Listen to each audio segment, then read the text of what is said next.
नमस्कार. म्युझिक मस्ती गप्पा गाणीच्या या नव्या भागामध्ये आपल्या सगळ्यांचं मनापासून स्वागत. रसिक हो, आपल्या भारतीय शास्त्रीय संगीताला हजारो वर्षांची परंपरा आहे हे खरं, पण आश्चर्य वाटावे अशी गोष्ट म्हणजे आज अनेक संगीत समारोहांमध्ये रंग भरणारी जी वाद्य आहेत ना, त्या वाद्यांपैकी अनेक वाद्यांना 100 वर्षांची सुद्धा परंपरा नाही. सगळ्या जगावरती मोहिनी घालणारी बासरी म्हणजे श्रीकृष्णाची एक महत्त्वाची ओळख आणि लग्न कार्यांपासून अनेक मंगल कार्यांमध्ये, आपल्या कौटुंबिक शुभकार्यांमध्ये आपली नादमय खूण ठेवणारी सनई. आणि ही दोन्हीही वाद्य आपल्या शास्त्रीय संगीतामध्ये रुजली ती मात्र गेल्या फक्त 70-75 वर्षांमध्येच. आणि ही दोन्हीही वाद्य लीलया वाजवणारे एक हरहुन्नरी कलाकार आज आपल्या भेटीला आलेले आहेत. तेव्हा स्वागत करूया श्री राजकुमार रंगनाथ सस्कर यांचं. नमस्कार. नमस्कार. नमस्कार राजकुमारजी, म्युझिक मस्ती गप्पा गाणीच्या या मंचावरती आपलं मनापासून स्वागत. नमस्कार. सनई वादनाची म्हणजे तुम्हाला ही घरातूनच परंपरा आहे की म्हणजे शिक्षण कसं झालं तुमचं? सनई वादनाची परंपरा आमच्या घरातच. बरं. पंजोबा, आजोबा आणि वडील, हां, आणि वडिलांनंतर मी, तर याशी 3-4 पिढ्यांची आम्हाला परंपरा मिळालेली. आणि तसंच माझ्या आजीचे वडील, हां, ते सयाजीराव गायकवाड यांच्या दरबारी शहानाई वादक होते.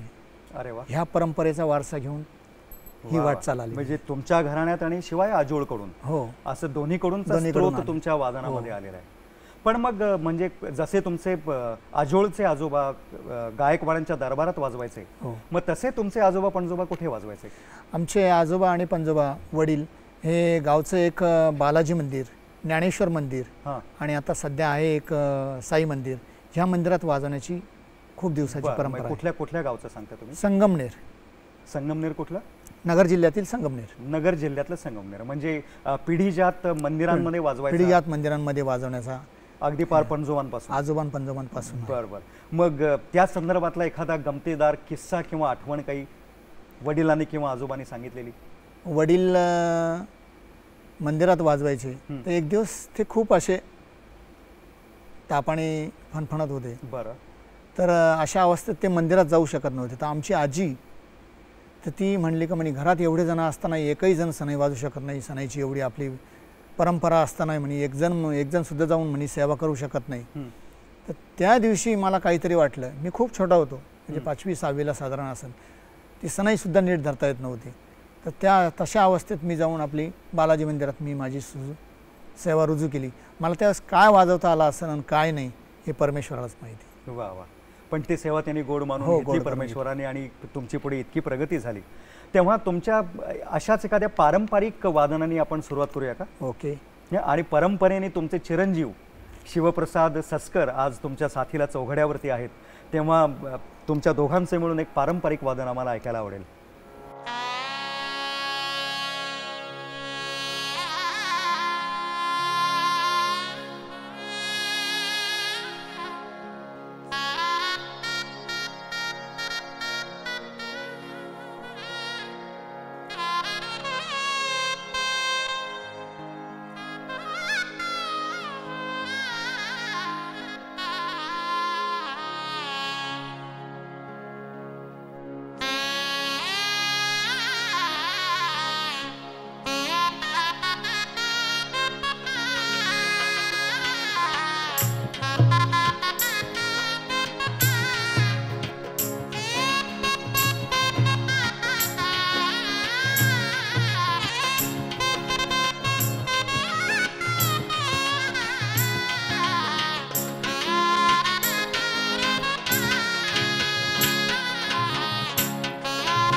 वा राजकुमारजी, एकदम प्रसन्न आणि मंगलमय वातावरण झालं इथे स्टुडिओमध्ये सुद्धा.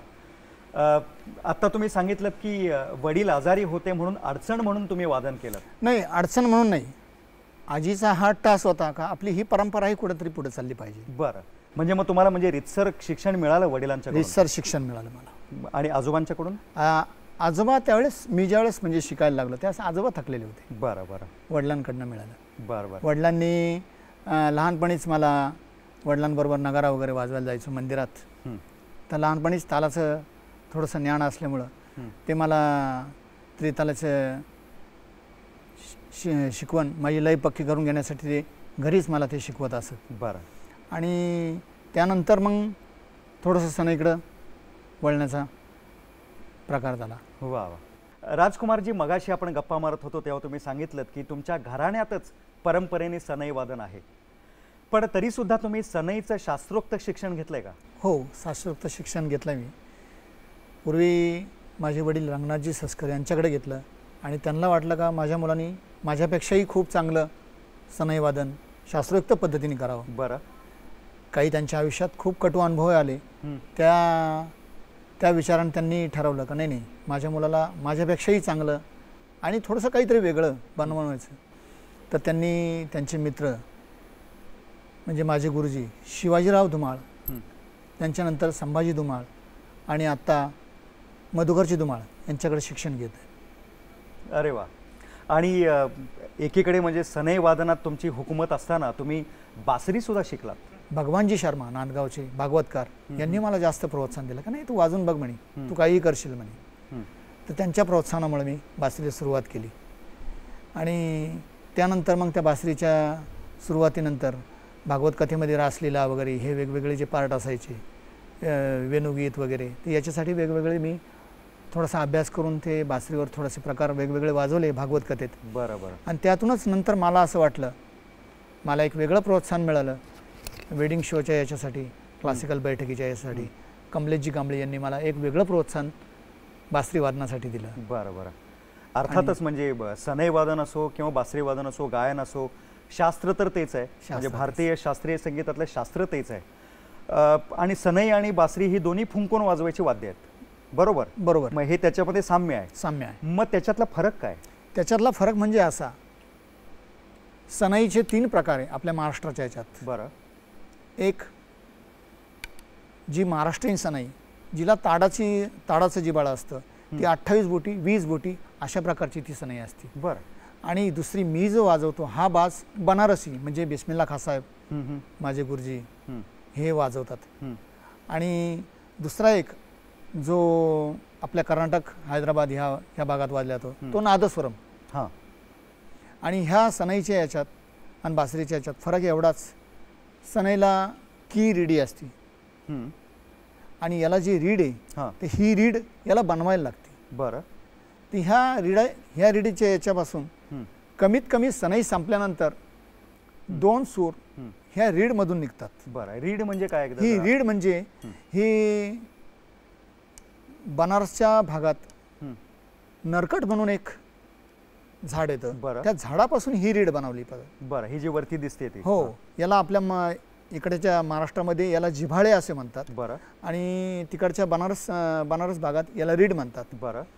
आणि दुसरं त्याला इकडं आपल्या मराठी भाषेत पावी म्हणतात ह्या. आणि तिकडच्या त्यांच्या याच्यात नल्ली. बरं. तर रीड नल्ली. आणि हा तिकडं चिप्पा म्हणतात, आपल्या इकडं चिमटा म्हणतात. बरं. आणि यालाच हे बनवण्यासाठी वापरला जाणारा हा सुज्जा, आपल्या इकडचे सुवा म्हणतात. बरं. आणि अनास तिकडं प्याला म्हणतात. असं आहे. आणि ह्या रिड्याच्या याच्यातून मिंड खूप चांगल्या प्रकारची येते. बासरीला थोडासा अर्ध्या सुराचा फरक करून होतं याच्यात, पण बासरीपेक्षाही जास्तीत जास्त चांगली मिंड सनईवर येऊ शकते. ती ह्या रीडमुळं. तर बासरीचा आणि याच्यातला एवढाच फरक आहे. बरं बरं. वा, तुम्ही खूप छान सांगितलं. आणि आता आम्हाला उत्सुकता आहे की एकच व्यक्ती सनई आणि बासरी हे एकाच बंदिशीमध्ये कशी काय वाजवू शकते. तर याचं एक जर तुम्ही प्रात्यक्षिक दाखवलं तर आम्हाला आणि आमच्या रसिकांना खूप आनंद होईल, कारण आम्ही ही दोन्ही वाद्य एकाच बंदिशीत एकत्रितपणे वाजवणारा कलाकार आजपर्यंत पाहिला नाही. तेव्हा काय ऐकवता? मी आता भूपरागातली एक छोटीशी बंदिश ऐकवणार दोन्ही वाद्यांवर. दोन्ही वाद्यांवर. वा.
राजकुमारजी, तुमच्या सनई आणि बासरी वादनाचा मेळ घालून तुम्ही सुगम संगीताचा म्हणजे लाईट म्युझिकचा सुद्धा कार्यक्रम सादर करता.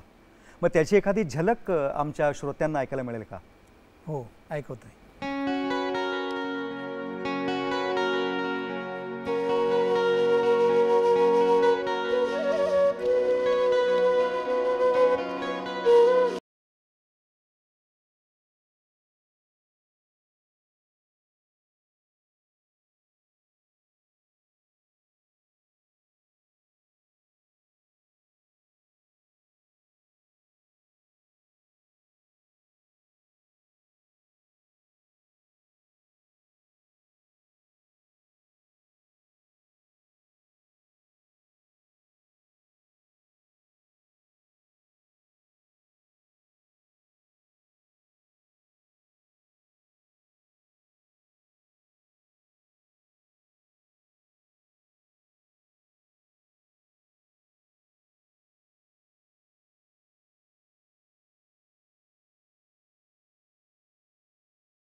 वा राजकुमारजी, मूळ गाण्यातले रंग तुमच्या सनईच्या सुरांनी आणखीन गहिरे झाले.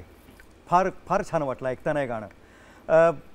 आता हे जे तुम्ही म्हणजे बासरीवरती आणि सनईवरती दोन्हीवरती तुमचं प्रभुत्व आहे, मग याचा रेकॉर्डिंग्समध्ये किंवा टेकमध्ये कधी उपयोग झाला आहे किंवा तुम्हाला आमंत्रण आलं आहे? याचा टेकमध्ये उपयोग झाला आहे.